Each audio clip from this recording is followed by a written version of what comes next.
O Supremo Tribunal Federal manteve a competência do Conselho Nacional de Justiça para investigar magistrados. A decisão foi na sessão plenária desta quinta-feira. Por 6 votos a 5, os ministros entenderam que o CNJ tem competência primária para julgar processos administrativos disciplinares de magistrados, sem ter que aguardar a atuação dos tribunais. O Conselho Nacional de Justiça integra o Poder Judiciário e foi criado em 2004 pela Emenda Constitucional 45, com atuação em todo o território nacional, com a função administrativa, financeira e de correição do Judiciário. A grande polêmica da segunda parte da sessão do julgamento foi o artigo 12, que fala da competência de atuação do CNJ, pois o ministro Marco Aurélio trouxe no voto que o Conselho poderia atuar, mas só depois das corregedorias. Para o ministro Gilmar Mendes, o CNJ não pode ter as funções limitadas. No que diz respeito ao aspecto disciplinar, o Conselho estava voltado para exercer o poder correcional em relação aos desembargadores. Até as pedras sabem que as corregedorias não funcionam quando se cuida de investigar os próprios pares.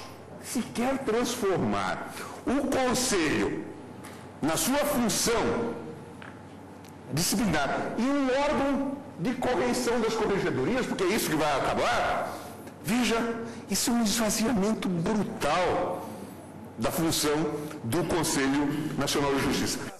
Acompanhando o entendimento do ministro Gilmar Mendes, os ministros Joaquim Barbosa, Aires Brito, Rosa Weber, Carmen Lúcia e Dias Toffoli negaram a liminar, garantindo ao CNJ a competência de investigar e punir magistrados por falta disciplinares. Os ministros Ricardo Lewandowski, Luiz Fux, Celso de Mello e o presidente ministro César Peluso acompanharam o voto do relator, que concedia a liminar. Eu vou acompanhar o ministro relator para reafirmar aquilo que antecipei, que o artigo 12 permite que o CNJ inicie listado diretamente, originária e primariamente qualquer procedimento administrativo, bastando que motive o ato. Apenas isso, e não mais que isso. E propõe, portanto, o resultado em relação à arguição contra o artigo 12 na liminar. O tribunal negou o referido a liminar contra os votos do ministro relator, do ministro Luiz Fux, do ministro Ricardo Lewandowski, do ministro Celso de Mello e meu. O Tribunal Federal, diferentemente dos outros órgãos, dos outros poderes, não tem um porta-voz. Então, muitas vezes, interpretam as nossas decisões de maneira absolutamente equivocada.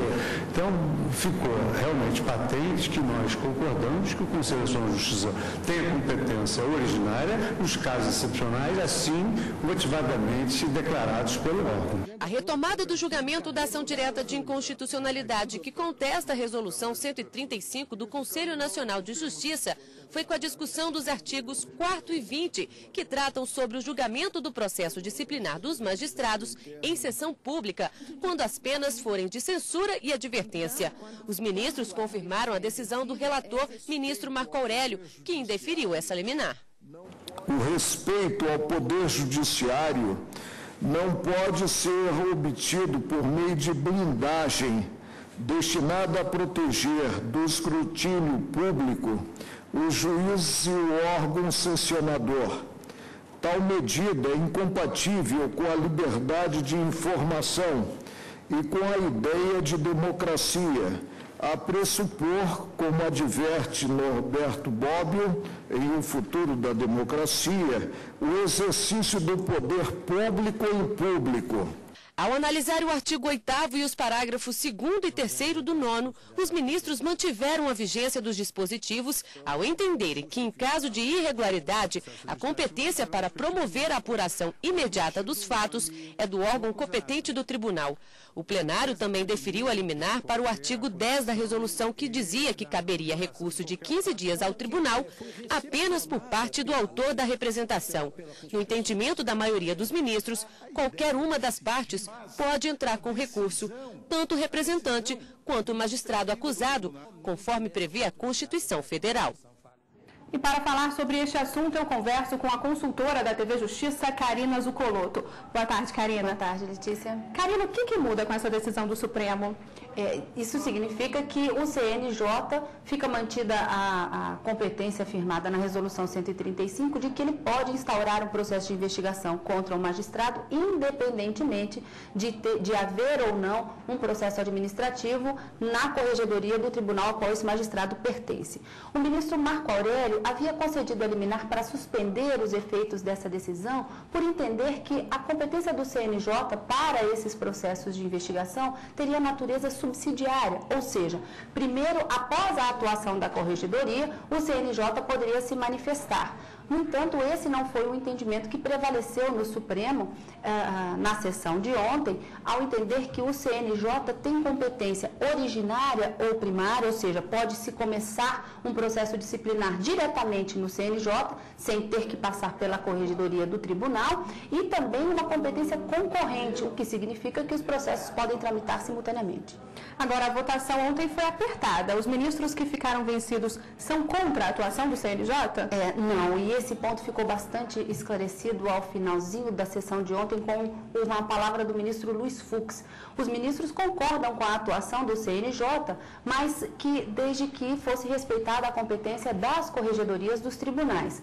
E caso, excepcionalmente, o CNJ entendesse por avocar o processo para que ele pudesse aplicar a penalidade, isso deveria ser fundamentado para que se retirasse essa competência da corregedoria. Então, eles não são contrários à atuação do CNJ, mas que, nesses casos, para se afastar a prevalência da corregedoria do tribunal, o CNJ teria que motivar a decisão ao avocar o processo. Ontem foi analisada a liminar do ministro Marco Aurélio, mas essa decisão ainda não é definitiva, né? Não é definitiva, até porque o julgamento ainda não terminou. A decisão foi tomada em caráter liminar e demandou a sessão de quarta-feira, quase na sua totalidade, e a da quinta-feira, e ainda faltam 3 tópicos da liminar concedida pelo ministro Marco Aurélio, parcialmente, para ser analisada e referendada pelo plenário do Supremo Tribunal Federal. E isso acontece por quê?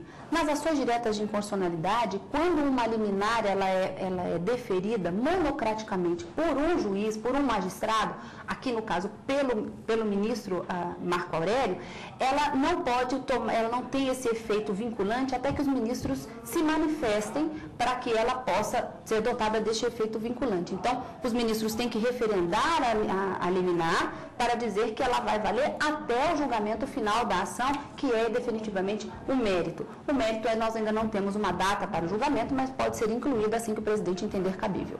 Ok, Karina, muito obrigada e uma boa tarde. Boa tarde.